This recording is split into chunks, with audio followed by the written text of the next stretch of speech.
Hello friends, आप सभी का स्वागत है। आज हम बात करने वाले हैं the art of risk by Richard Harris book के बारे में। शुभम एक छोटा सा शहर में रहने वाला, अपने काम में उलझा हुआ एक आम इंसान था। हर दिन ऑफिस जाना, शाम को घर लौटना और वीकेंड्स पर कुछ बहुत मौज मस्ती करना, यही उसकी जिंदगी थी। लेकिन कहीं ना कहीं वो खुद को खोया हुआ महसूस करता था। एक मोनोटनी थी उसकी लाइफ में। एक दिन शुभम की नज़र एक बुक स्टोर के बाहर रखी किताबों के ढेर पर पड़ी। उसकी आदत थी कि हर बार नए साल पर खुद से कोई ना कोई रेजोल्यूशन लेता था, और इस बार उसने तय किया था कि वो अपनी लाइफ में कुछ एडवेंचरस करेगा। लेकिन एडवेंचर कैसे लाना है, ये उसे नहीं पता था।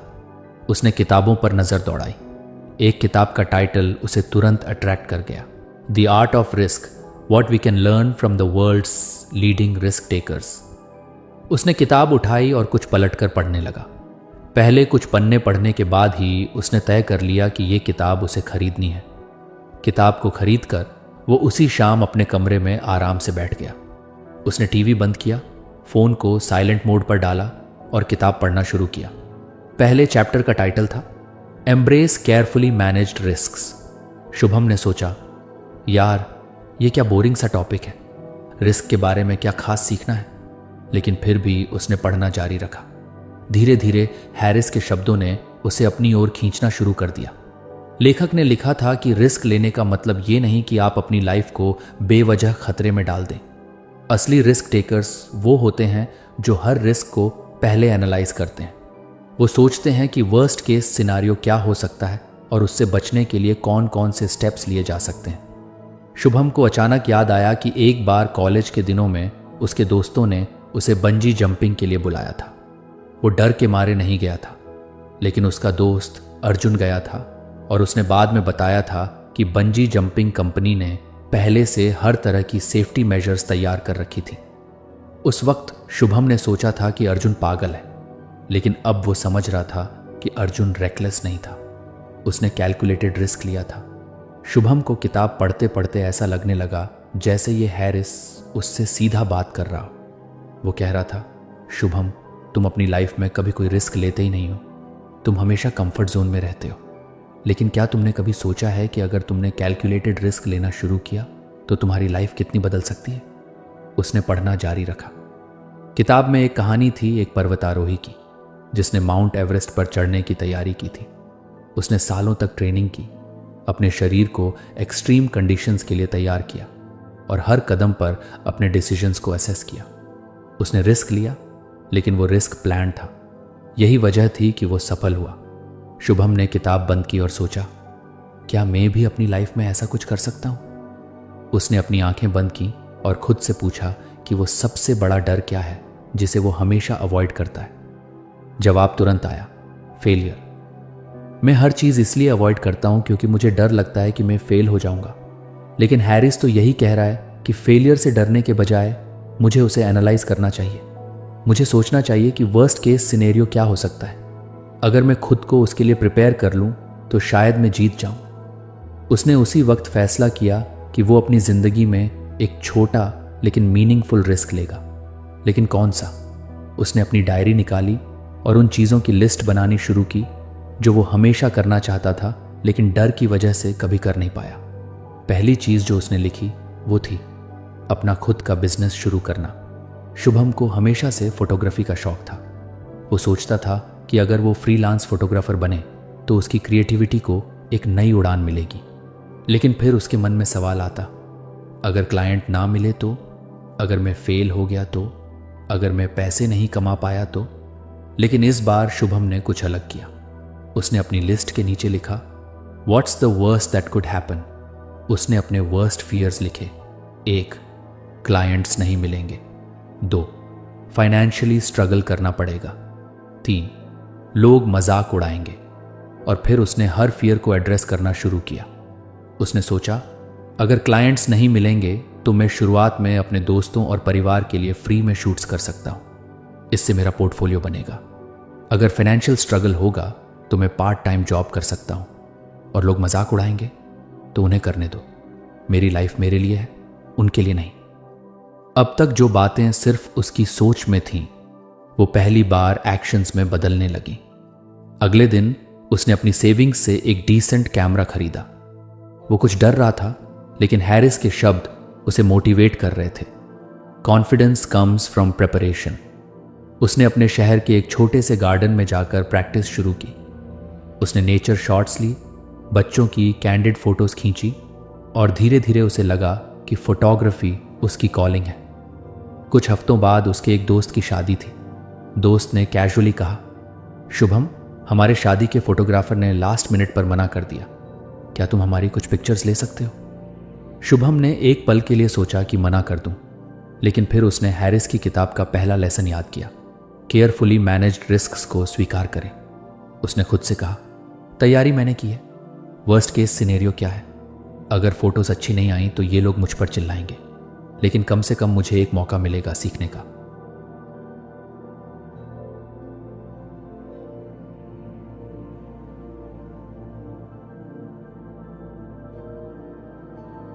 अगर आपको हमारी फ्री समरी अच्छी लगती है तो आप हमारे चैनल को सब्सक्राइब कर सकते हैं, हमारी मेंबरशिप खरीद सकते हैं या हमें यूपीआई के थ्रू सपोर्ट कर सकते हैं। अब समरी पर वापस चलते हैं। उसने हाँ कहा और पूरे शादी में फोटोग्राफी की। जब उसने फोटोज एडिट करके दोस्त को भेजी तो उनका रिस्पॉन्स अनएक्सपेक्टेड था। दोस्त ने कहा, शुभम, ये तो कमाल की है, तुमने प्रोफेशनल्स को भी पीछे छोड़ दिया। उस दिन शुभम को एहसास हुआ कि रिस्क लेने का मतलब अपनी लाइफ को खतरे में डालना नहीं है। इसका मतलब है अपने डर को फेस करना और प्लानिंग और तैयारी के साथ उसे कॉन्कर करना। कहानी यहीं खत्म नहीं होती, ये तो बस शुरुआत थी। शुभम के मन में अब कई नए सवाल और सपने थे और किताब का अगला चैप्टर उसे और भी ज्यादा इंस्पायर करने वाला था। शुभम के लिए अब वो किताब महज एक किताब नहीं रही थी, वो एक साथी बन चुकी थी जो उसे हर नए कदम के लिए गाइड कर रही थी। पहले लेसन से मिले कॉन्फिडेंस ने उसकी लाइफ में एक नई एनर्जी भर दी थी। अब वो हर दिन उस किताब के नए पन्ने पलटने के लिए एक्साइटेड रहता था। एक शाम जब शुभम ने खाना खाकर किताब खोली तो उसकी नज़र दूसरे लेसन पर पड़ी, द इम्पॉर्टेंस ऑफ रेजिलियंस। उसने चैप्टर का पहला पैराग्राफ पढ़ना शुरू किया, जिसमें हैरिस ने लिखा था कि हर इंसान को अपनी लाइफ में चुनौतियों का सामना करने चाहिए। ऐसा करने से इंसान की मेंटल और इमोशनल स्ट्रेंथ बढ़ती है। शुभम ने कुछ सोचा। उसे लगा कि शायद ये लेसन उससे उतना रिलेटेबल नहीं होगा। आखिरकार रेजिलियंस की उसे क्या ज़रूरत थी? लेकिन फिर उसने चैप्टर को गहराई से पढ़ना शुरू किया। हैरिस ने लिखा था कि रेजिलियंस सिर्फ मुश्किल समय में नहीं, बल्कि रोज़मर्रा की लाइफ में भी काम आता है। जब हम बार बार असफल होते हैं और फिर भी खड़े होते हैं, तब असली ताकत पैदा होती है। शुभम ने खुद से पूछा, क्या मेरी लाइफ में ऐसा कोई चैलेंज है जो मैंने फेस करने की कोशिश की हो और फेल हुआ हो? उसे तुरंत एक पुरानी घटना याद आई। कॉलेज के दिनों में उसने एक डिबेट कंपटीशन में हिस्सा लिया था। उसे अपनी बात पर पूरा भरोसा था, लेकिन जब वो स्टेज पर पहुंचा तो उसके पैर कांपने लगे, उसकी आवाज़ लड़खड़ाने लगी और वो अपनी पूरी स्पीच भूल गया। तब से उसने कभी भी पब्लिक स्पीकिंग की कोशिश नहीं की। उसे लगा कि वो इसके लिए बना ही नहीं है। लेकिन अब इस किताब ने उसकी सोच को कुछ बदल दिया था। उसने पढ़ा कि असफलताओं से भागने के बजाय हमें उनसे सीखने की कोशिश करनी चाहिए। यह हमारे आत्मविश्वास को बढ़ाती है। हैरिस ने एक पर्वतारोही की कहानी शेयर की थी, जिसने कई बार ऊंचाइयों पर चढ़ने की कोशिश की, लेकिन बार बार असफल हुआ। हर बार गिरने के बाद वो और मजबूत बनकर खड़ा हुआ और आखिरकार उसने चोटी पर पहुंचने का सपना पूरा किया। शुभम को लगा कि अगर वो ऐसा कर सकता है तो मैं क्यों नहीं। उसने अपनी डायरी में लिखा, 1. पब्लिक स्पीकिंग में अच्छा बनना है। 2. हर हफ्ते एक नया चैलेंज लेना है। अगले दिन ऑफिस में एक मीटिंग थी।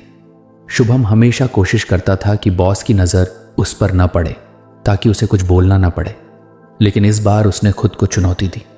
जब बॉस ने पूछा कि कौन अपनी टीम का अपडेट देगा तो शुभम ने धीरे से हाथ उठा दिया। सभी उसे देखकर चौंक गए। शुभम खुद भी कुछ नर्वस था, उसके हाथ पसीने से भीग रहे थे, लेकिन उसने मन ही मन सोचा, हैरिस ने कहा था कि डर को फेस करो। अगर आज फेल हुआ तो अगली बार बेहतर करूंगा। उसने अपनी बात रखना शुरू किया। शुरुआत में उसकी आवाज़ धीमी थी, लेकिन धीरे धीरे वो कॉन्फिडेंट हो गया। जब उसने खत्म किया तो बॉस ने मुस्कुराते हुए कहा, good job Shubham, that was clear and precise. उस दिन उसने पहली बार महसूस किया कि असफलता का डर अक्सर हमारी कल्पना में ही ज्यादा बड़ा होता है। असल में जब हम खुद को उस डर का सामना करने देते हैं तो वो इतना मुश्किल नहीं लगता। किताब में हैरिस ने रेजिलेंस को एक मसल की तरह बताया था। अगर आप इसे बार बार इस्तेमाल करेंगे तो ये और मजबूत होगा। शुभम ने इस एनालॉजी को दिल से समझ लिया था। उसने खुद को छोटे छोटे चैलेंजेस देना शुरू किया। एक दिन उसके दोस्त अर्जुन ने उसे ट्रैकिंग के लिए बुलाया। शुभम को ऊंचाइयों से डर लगता था। पहले उसने मना करना चाहा, लेकिन फिर उसे हैरिस की बात याद आई। कंफर्ट जोन्स हमें कमजोर बनाते हैं, बाहर निकलो और अपनी ताकत को पहचानो। शुभम ने अर्जुन के साथ ट्रैकिंग पर जाने का फैसला किया। ट्रैक का रास्ता आसान नहीं था। कहीं पर खड़ी चढ़ाई थी तो कहीं पत्थरों से भरा हुआ संकरा रास्ता। एक जगह आकर उसका डर हावी होने लगा। उसके पैर कांप रहे थे और उसे लग रहा था कि वो गिर जाएगा। लेकिन तभी अर्जुन ने उसे समझाया, देख, अगर गिरने का डर है तो बस एक एक कदम पर फोकस कर, पूरी ऊंचाई मत देख, बस अगले कदम पर ध्यान दे। यह सुनकर शुभम ने धीरे धीरे चढ़ाई शुरू की। हर कदम पर उसका डर कुछ कम होता गया। जब वो ऊपर पहुंचा और चारों तरफ का नजारा देखा तो उसे ऐसा लगा जैसे उसने अपने डर को पीछे छोड़ दिया हो। ट्रैक से वापस आते वक्त उसे महसूस हुआ कि रेजिलियंस का मतलब सिर्फ फिजिकल स्ट्रेंथ नहीं, बल्कि मेंटल स्ट्रेंथ भी है। अगर उसने बीच रास्ते में हार मान ली होती तो वो कभी भी उस खूबसूरत नज़ारे को नहीं देख पाता। अब शुभम की सोच बदल चुकी थी। वो हर छोटी या बड़ी चुनौती को एक अपॉर्चुनिटी की तरह देखने लगा। उसने अपनी फोटोग्राफी को और सीरियसली लेना शुरू कर दिया। कुछ लोग उसके काम की तारीफ करते थे तो कुछ उसकी आलोचना करते थे। पहले वो आलोचना से परेशान हो जाता था, लेकिन अब वो इसे एक सीखने का मौका मानता था। कुछ महीनों बाद एक बड़ा फोटोग्राफी कॉन्टेस्ट हुआ। शुभम को लगा कि ये उसके लिए एक बेहतरीन मौका हो सकता है, लेकिन कंपटीशन में नामी फोटोग्राफर्स हिस्सा ले रहे थे। उसे लगा कि वो शायद उनके सामने टिक नहीं पाएगा। लेकिन फिर उसे हैरिस की किताब का दूसरा लेसन याद आया। सबसे बुरा यही होगा कि मेरा नाम लिस्ट में नहीं आएगा, लेकिन मैं जो सीखूंगा वो मुझे और आगे बढ़ाएगा। शुभम ने अपनी सबसे बेहतरीन फोटो भेजी। जब रिजल्ट आया तो उसका नाम विनर्स की लिस्ट में नहीं था। उसे कुछ निराशा हुई, लेकिन उसने हार मानने के बजाय उस कंपटीशन के जजों का फीडबैक मांगा। जब फीडबैक मिला तो उसने देखा कि उसकी फोटो में लाइटिंग और कॉम्पोजिशन में सुधार की जरूरत थी। उसने उसी दिन से उन चीजों पर काम करना शुरू किया। हर दिन प्रैक्टिस की। उसने छोटे छोटे लोकल इवेंट्स की फोटोग्राफी शुरू की और हर बार बेहतर होने की कोशिश की। किताब का ये लेसन अब उसकी जिंदगी का हिस्सा बन चुका था। उसने महसूस किया कि रेजिलियंस सिर्फ बड़ी असफलताओं के लिए नहीं, बल्कि हर रोज की छोटी छोटी चुनौतियों के लिए भी जरूरी है। कहानी अब यहां तक पहुंच चुकी थी कि शुभम हर दिन एक बेहतर वर्जन बनने की कोशिश कर रहा था। लेकिन हैरिस की किताब के बाकी लेसन्स भी उसे कुछ और सिखाने वाले थे। शुभम की लाइफ में अब जैसे एक नया अध्याय खुल चुका था। हर दिन वो खुद को कुछ और एक्सप्लोर करता। हर बार जब उसे किसी मुश्किल का सामना करना होता तो वो किताब का कोई ना कोई लेसन याद करता और उससे सीखने की कोशिश करता। अब वो किताब उसके लिए सिर्फ एक गाइड नहीं थी, बल्कि एक दोस्त बन चुकी थी। एक शाम जब ऑफिस से लौटते वक्त बारिश हो रही थी, शुभम ने सोचा कि आज वो किताब का तीसरा लेसन पढ़ेगा। घर पहुंचकर उसने गर्म चाय बनाई और अपने पसंदीदा कोने में बैठ गया। उसने किताब के तीसरे लेसन को पढ़ना शुरू किया, understanding the line between recklessness and courage. पहले पैराग्राफ में ही हैरिस ने एक सवाल पूछा था, क्या आपने कभी सोचा है कि आपकी लाइफ में ऐसी कौन सी चीजें हैं जिन्हें आप बिना सोचे समझे कर देते हैं, और कौन सी चीजें हैं जो आप डर की वजह से कभी करने की हिम्मत नहीं जुटा पाते? शुभम को यह सवाल काफी इंट्रीगिंग लगा। उसने खुद से पूछा, क्या मैं कभी रेकलेस रहा हूं, या फिर मैं हमेशा इतना कॉशियस रहता हूं कि करेज दिखाने का मौका ही नहीं देता? हैरिस ने लिखा था कि करेज और रेकलेसनेस के बीच बहुत बारीक रेखा होती है। कई बार हम दूसरों के एक्शंस को रेकलेस मान लेते हैं, जबकि उनके लिए वो कैलकुलेटेड रिस्क्स होते हैं। ये सब इंसान के माइंडसेट और प्रेपरेशन पर निर्भर करता है। शुभम को अचानक अपने दोस्त अर्जुन की याद आई। अर्जुन वही था जिसने उसे ट्रैकिंग पर ले जाने की जिद की थी। अर्जुन अक्सर हाई रिस्क एडवेंचर्स करता रहता था, paragliding, sky diving, scuba diving. Shubham को हमेशा लगता था कि अर्जुन बेवजह अपनी जान खतरे में डालता है, लेकिन अब उसे एहसास हुआ कि शायद अर्जुन रेकलेस नहीं था, बल्कि वो करेजसली अपनी बाउंड्रीज एक्सप्लोर कर रहा था। इस थॉट ने शुभम को अपने एक्शंस को रीथिंक करने पर मजबूर कर दिया। उसने सोचा, मैं अपने डर को कवर अप करने के लिए दूसरों के करेज को रेकलेसनेस मानता हूं, लेकिन सच ये है कि मैं खुद कभी अपनी लिमिट्स को पुश करने की कोशिश ही नहीं करता। अगले कुछ दिन शुभम ने इंट्रोस्पेक्शन में बिताए। उसने अपनी डायरी में 2 कॉलम बनाए। पहले कॉलम का नाम था things I avoid because of fear और दूसरे का things I do without thinking. पहले कॉलम में उसने लिखा 1 ऊंचाई, 2 पब्लिक स्पीकिंग, 3 अपना बिजनेस शुरू करना। दूसरे कॉलम में उसने लिखा 1 हर बार इम्पल्सिव डिसीजंस लेना, 2 कभी कभी बिना सोचे पैसे खर्च करना, 3 कुछ चीजें सिर्फ इसलिए करना क्योंकि दूसरे लोग कर रहे हैं। शुभम ने देखा कि उसकी जिंदगी का बड़ा हिस्सा या तो डर से चल रहा था या फिर बिना सोचे समझे लिए गए डिसीजन से। वो नाइदर कैलकुलेटेड रिस्क्स ले रहा था, न ही करेजसली अपनी लाइफ को एक्सप्लोर कर रहा था। किताब में हैरिस ने एक कहानी शेयर की थी एक स्टंट पायलट की। वो पायलट हर दिन अपनी जान को खतरे में डालता था, लेकिन हर स्टंट से पहले वो मेटिकुलस प्लानिंग करता था। वो हर एंगल, विंड स्पीड और इमरजेंसी लैंडिंग ऑप्शंस को एनालाइज करता था। लोगों को उसके स्टंट्स रेकलेस लगते थे, लेकिन असल में वो हर चीज को पहले से कैलकुलेट कर चुका होता था। शुभम को इस कहानी से काफी कुछ समझ में आया। उसने सोचा कि उसे भी अपनी लाइफ में करेज और रेकलेसनेस के बीच का फर्क समझना होगा। उसे अपनी बाउंड्रीज को एक्सप्लोर करना होगा, लेकिन पूरी प्लानिंग के साथ। इस थॉट को एक्शन में बदलने का पहला मौका उसे उसी हफ्ते मिला। ऑफिस में उसकी टीम को एक नई प्रोजेक्ट में काम करने के लिए कहा गया। प्रोजेक्ट का लीड बनने का मौका था, लेकिन इसके लिए काफी रिस्क भी था। अगर प्रोजेक्ट फेल हो जाता तो पूरी टीम को नुकसान होता। शुभम ने पहले सोचा कि यह काम किसी और को करने देना चाहिए, लेकिन फिर उसने खुद से कहा, क्या यह डर मुझे पीछे खींच रहा है? क्या मैं इसे रेकलेस डिसीजन मान रहा हूं, जबकि यह एक कैलकुलेटेड रिस्क हो सकता है? उसने इस बार प्रोजेक्ट लीड बनने का फैसला किया। उसने अपनी टीम के साथ मिलकर पूरी प्लानिंग की, हर छोटे बड़े खतरे को असेस किया, और जब प्रोजेक्ट शुरू हुआ तो उसकी मेहनत साफ झलक रही थी। शुरुआत में कई चैलेंजेस आए।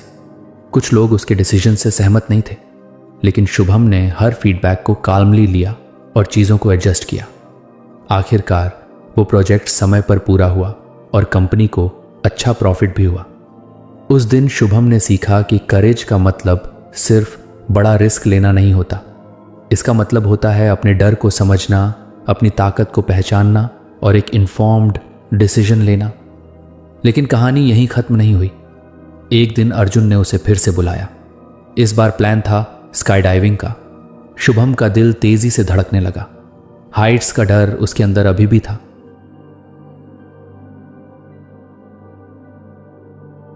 लेकिन इस बार वो पीछे हटने वाला नहीं था। उसने अर्जुन से पूछा, स्काई डाइविंग करते वक्त तुम क्या सोचते हो? क्या तुम्हें डर नहीं लगता? अर्जुन ने मुस्कुराते हुए कहा, डर लगता है, लेकिन मैं हर बार प्लेन में चढ़ने से पहले अपनी तैयारी चेक करता हूं। मैं जानता हूं कि अगर मैंने सारे सेफ्टी मेजर्स फॉलो किए हैं तो कुछ गलत नहीं होगा। शुभम ने सोचा, क्या मैं ये कर सकता हूं? क्या मैं अपने डर का सामना कर सकता हूं? उसने तय किया कि वो स्काई डाइविंग करेगा, लेकिन पूरी तैयारी और जानकारी के साथ। उसने पहले उस कंपनी की डिटेल्स ली, उनके सेफ्टी रिकॉर्ड्स चेक की, इंस्ट्रक्टर्स से बात की, और जब उसे यकीन हो गया कि ये एक कैलकुलेटेड रिस्क है, तभी उसने हाँ कहा। जब प्लेन से जंप करने का वक्त आया तो उसका दिल जोर से धड़क रहा था, लेकिन जैसे ही उसने खुद को हवा में महसूस किया, वो डर गायब हो गया। वो सिर्फ उस पल को जी रहा था। नीचे उतरने के बाद उसे एहसास हुआ कि उसने अपने कंफर्ट जोन को पूरी तरह पीछे छोड़ दिया है। उस दिन उसे हैरिस के तीसरे लेसन का असली मतलब समझ में आया। करेज और रेकलेसनेस के बीच का फर्क सिर्फ माइंडसेट में होता है। अगर हम अपनी लिमिट्स को समझकर, अपने डर को फेस करके और पूरी प्लानिंग के साथ कदम उठाते हैं, तो हर चुनौती एक एडवेंचर बन जाती है। अब शुभम की नज़र किताब के चौथे लेसन पर थी। उसने महसूस किया कि हर चैप्टर उसे उसकी लाइफ के एक नए पहलू से परिचित करा रहा है और वो इसके लिए पूरी तरह तैयार था। शुभम अब पूरी तरह से इस किताब के लेसन्स को अपनी लाइफ में उतारने में जुटा हुआ था। हर नया चैप्टर उसे ऐसा महसूस कराता जैसे ये किताब खास उसी के लिए लिखी गई हो।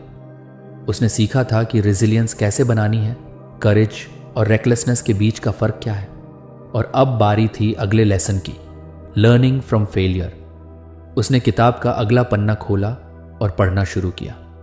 हैरिस ने लिखा था, failure isn't the opposite of success, it's a stepping stone toward it. If you are not failing occasionally, you are probably not challenging yourself enough. ये लाइनें पढ़कर शुभम को गहरी सोच में डाल दिया। उसने खुद से पूछा, क्या मैं अपनी असफलताओं को स्टेपिंग स्टोन मानता हूं या मैं उनसे भागने की कोशिश करता हूं? उसके दिमाग में सबसे पहले वही पुरानी डिबेट प्रतियोगिता की यादें ताज़ा हो गई, जब उसकी हार ने उसे इतना तोड़ दिया था कि उसने कभी दोबारा मंच पर कदम रखने की कोशिश ही नहीं की। और फिर उसने फोटोग्राफी कंपटीशन की याद की, जहां हारने के बाद उसने फीडबैक लिया और अपने स्किल्स को बेहतर किया। हैरिस ने लिखा था कि फेलियर से भागने के बजाय हमें उससे सीखने की कोशिश करनी चाहिए। हर सेटबैक हमें कुछ न कुछ सिखाने के लिए होता है। सबसे बड़े रिस्क टेकर्स ने अपनी असफलताओं से ही अपने कौशल को निखारा है। शुभम ने सोचा कि उसे अपनी असफलताओं को एनालाइज करना शुरू करना चाहिए। उसने अपनी डायरी उठाई और लिखा, 1. फेलियर, डिबेट प्रतियोगिता में हार, लेसन लर्न्ड, तैयारी में कमी और नर्वसनेस से कैसे निपटना है। 2. फेलियर, पहला फोटोग्राफी कंपटीशन हारना, लेसन लर्न्ड, लाइटिंग और कॉम्पोजिशन में सुधार करना। उसने सोचा कि जब भी कोई असफलता हो तो उसे सिर्फ एक हार के रूप में नहीं देखना चाहिए, बल्कि एक अनुभव के रूप में देखना चाहिए। कुछ दिनों बाद ऑफिस में एक बड़ी प्रेजेंटेशन थी। शुभम को इसे तैयार करने और डिलीवर करने की जिम्मेदारी मिली। उसने पहले बहुत मेहनत से स्लाइड्स बनाई और अपने पॉइंट्स को ऑर्गेनाइज किया, लेकिन प्रेजेंटेशन के दिन प्रोजेक्टर में कुछ गड़बड़ी हो गई और आधी स्लाइड्स प्रॉपर्ली डिस्प्ले नहीं हुई। इसने शुभम की रिदम बिगाड़ दी और उसका कॉन्फिडेंस भी हिल गया। प्रेजेंटेशन के बाद बॉस ने उसकी कोशिशों की तारीफ तो की, लेकिन कुछ की पॉइंट्स मिस होने की वजह से प्रोजेक्ट को इमीडिएट अप्रूवल नहीं मिला। शुभम को बहुत बुरा लगा। उसे लगा कि उसने अपनी टीम को निराश कर दिया। लेकिन फिर उसने किताब के लेसन को याद किया, analyse your failure, there is always something to learn. उसने खुद से सवाल किया, गलती कहाँ हुई? उसने रियलाइज किया कि उसने टेक्निकल एस्पेक्ट्स पर ध्यान नहीं दिया था। अगर उसने पहले प्रोजेक्टर की टेस्टिंग की होती तो यह समस्या नहीं आती। उसने तुरंत एक नोट बनाया, अगली बार कोई भी प्रेजेंटेशन हो तो पहले टेक सेटअप को चेक करना, हमेशा बैकअप प्लान रखना। इस छोटे से फेलियर ने उसे एक बड़ा सबक सिखा दिया था। उसने तय किया कि वो अब अपनी गलतियों को इग्नोर नहीं करेगा, बल्कि उन्हें इंप्रूव करने का मौका मानेगा। किताब में हैरिस ने एक माउंटेन क्लाइंबर की कहानी लिखी थी। उस क्लाइंबर ने एक बार बिना सही प्लानिंग के एक ऊंची चोटी पर चढ़ने की कोशिश की और नीचे गिर गया। उस हादसे के बाद उसने कभी हार नहीं मानी। उसने अपनी प्लानिंग और गियर पर ध्यान दिया और अपनी स्ट्रैटेजी बदली। कुछ महीनों बाद उसने उसी चोटी पर चढ़ाई की और सफल हुआ। हैरिस ने लिखा था, failure doesn't define you, how you respond to it does. Shubham को यह बात अंदर तक छू गई। उसने सोचा, अगर उस क्लाइंबर ने हार मान ली होती तो क्या वो कभी उस चोटी पर चढ़ पाता? शुभम ने अपनी फोटोग्राफी को भी इसी नजरिए से देखना शुरू किया। उसने लोकल एग्जीबिशंस में अपनी तस्वीरें लगानी शुरू की। एक एग्जीबिशन में एक व्यक्ति ने उसकी तस्वीर की आलोचना की और कहा, यह कॉम्पोजिशन कुछ वीक है, बैकग्राउंड ज्यादा डिस्ट्रैक्ट कर रहा है। पहले शुभम को कुछ बुरा लगा, लेकिन फिर उसने उस क्रिटिसिज्म को पॉजिटिवली लिया। उसने अगले हफ्ते सिर्फ कॉम्पोजिशन पर काम किया। उसने कई बार फेल किया, लेकिन हर बार उससे कुछ नया सीखा। धीरे धीरे उसकी तस्वीरें और बेहतर होने लगी।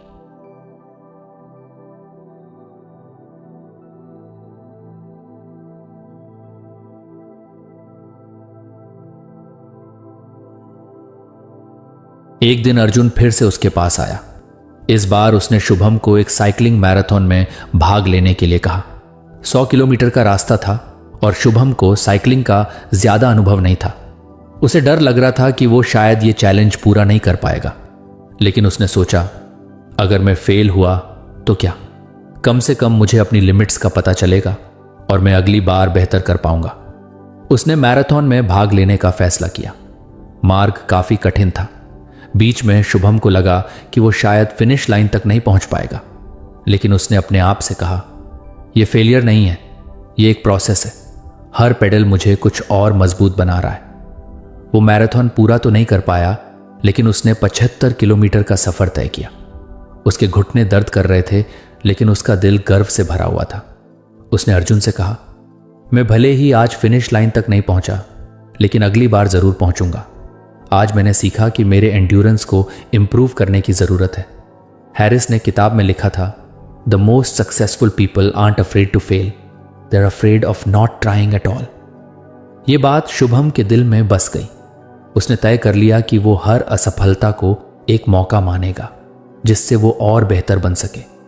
कुछ महीनों बाद उसने फोटोग्राफी का एक बड़ा कंपटीशन फिर से ज्वाइन किया। इस बार उसकी तस्वीरों को एडमायर किया गया और उसे तीसरा स्थान मिला।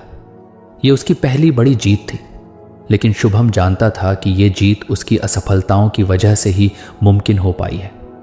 अगर उसने हार मान ली होती तो शायद वो यहां तक नहीं पहुंच पाता। शुभम की कहानी अब वहां पहुंच चुकी थी जहां फेलियर उसका डर नहीं, बल्कि उसका मेंटोर बन चुका था। लेकिन हैरिस की किताब में अभी और भी कई लेसन्स थे, और शुभम जानता था कि वो हर एक से कुछ नया सीखने वाला था।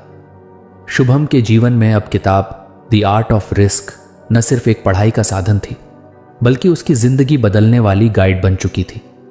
हर नया लेसन उसे उसकी लाइफ के किसी न किसी हिस्से को समझने और सुधारने का मौका देता था।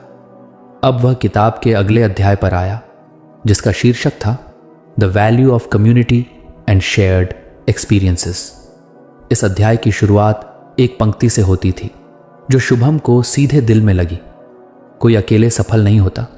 बिहाइंड एवरी ग्रेट एडवेंचरर और risk taker is a strong community that lifts them up. Shubham ने गहरी सांस ली और सोचा, क्या मेरी जिंदगी में ऐसी कोई कम्युनिटी है? क्या मेरे पास ऐसे लोग हैं जो मुझे सपोर्ट करते हैं, जिनसे मैं सीख सकता हूं? किताब में हैरिस ने कई रिस्क टेकर्स की कहानियां साझा की थी, जिन्होंने अपने अनुभव साझा करके न केवल दूसरों की मदद की, बल्कि खुद को भी बेहतर बनाया। उनमें से एक कहानी एक रॉक क्लाइंबर की थी, जो हमेशा अकेले क्लाइंब्स करता था। लेकिन एक बार उसने देखा कि उसकी एक साथी क्लाइंबर जो कम एक्सपीरियंस्ड थी, उसे देखकर बेहतर बन रही थी। उन्होंने मिलकर क्लाइंबिंग की और एक दूसरे से सीखते हुए एक बड़ी चोटी पर चढ़ने में कामयाबी हासिल की। शुभम को यह कहानी बहुत रिलेटेबल लगी। उसने महसूस किया कि वह हमेशा अपने चैलेंजेस अकेले ही फेस करने की कोशिश करता है, चाहे वो ऑफिस की समस्या हो, फोटोग्राफी का कोई प्रोजेक्ट हो, या लाइफ के किसी और पहलू का डर। उसे एहसास हुआ कि शायद वह दूसरों की मदद लेने से कतराता है। उस दिन उसने तय किया कि अब वह अपने आसपास के लोगों से जुड़ने की कोशिश करेगा। उसने अपने फोटोग्राफी ग्रुप में ज्यादा एक्टिवली पार्टिसिपेट करना शुरू किया।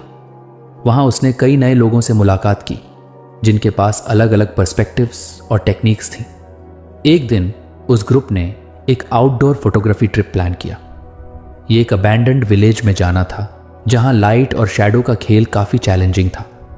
पहले शुभम को लगा कि वह अकेले ही इस ट्रिप पर जाएगा और अपनी तस्वीरें क्लिक करेगा, लेकिन उसने खुद से कहा, अगर मैं दूसरों के साथ रहूंगा तो शायद कुछ नया सीखने को मिलेगा।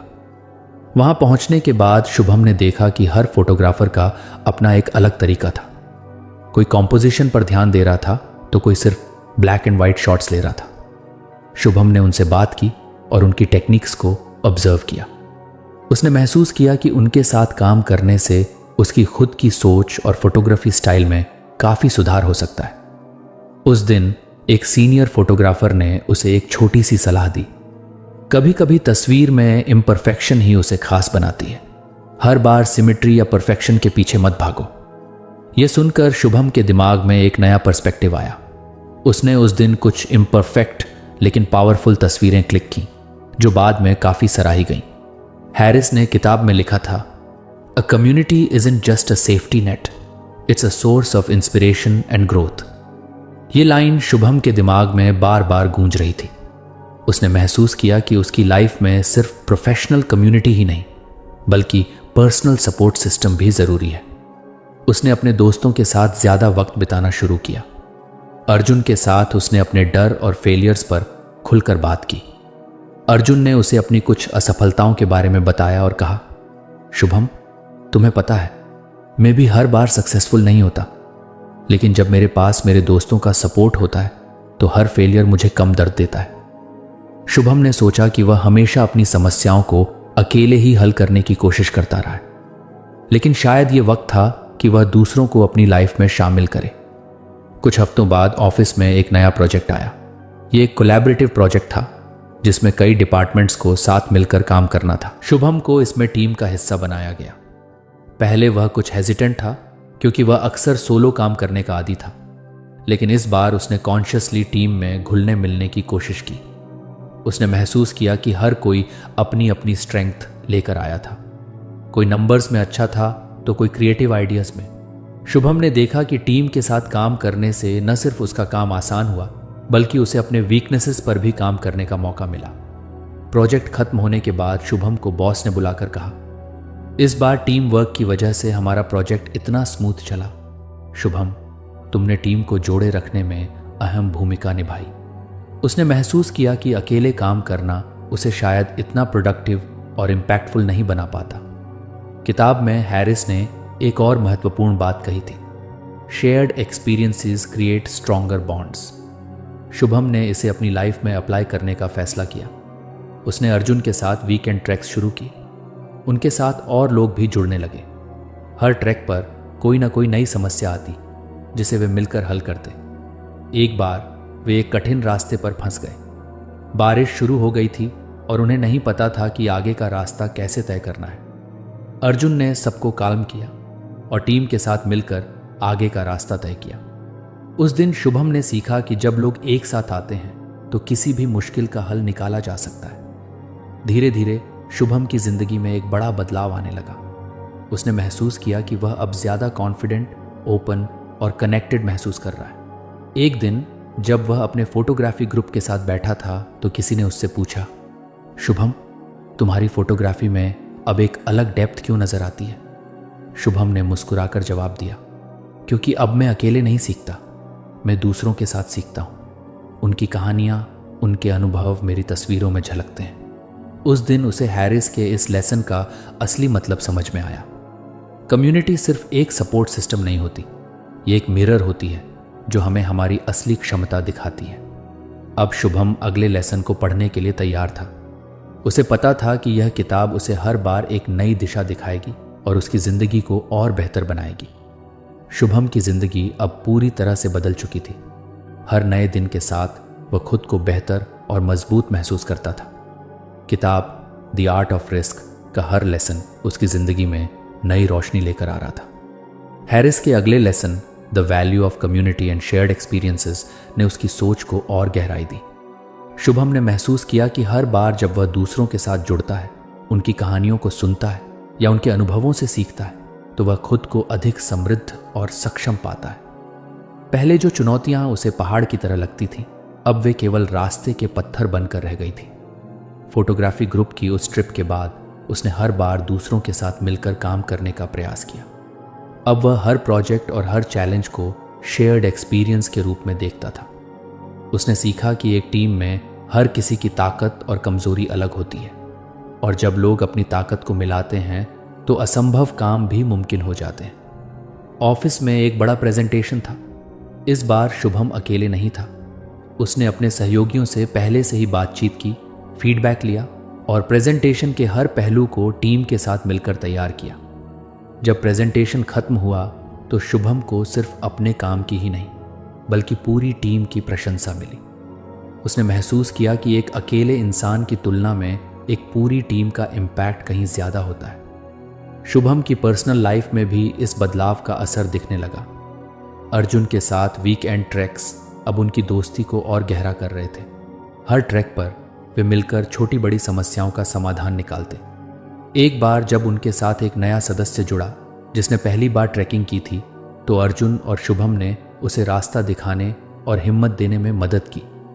उस दिन शुभम को महसूस हुआ कि सिर्फ सीखना ही नहीं, दूसरों को सिखाना और सपोर्ट करना भी उतना ही महत्वपूर्ण है। हैरिस ने लिखा था, Shared experiences create not just memories, but lessons that last a lifetime. Shubham अब इन शब्दों को पूरी तरह समझ चुका था। एक दिन जब शुभम अपने पुराने दिनों के बारे में सोच रहा था तो उसे याद आया कि वह पहले खुद को कितना अकेला महसूस करता था। हर समस्या को अकेले सुलझाने की कोशिश करता था, हर डर को अपने तक सीमित रखता था।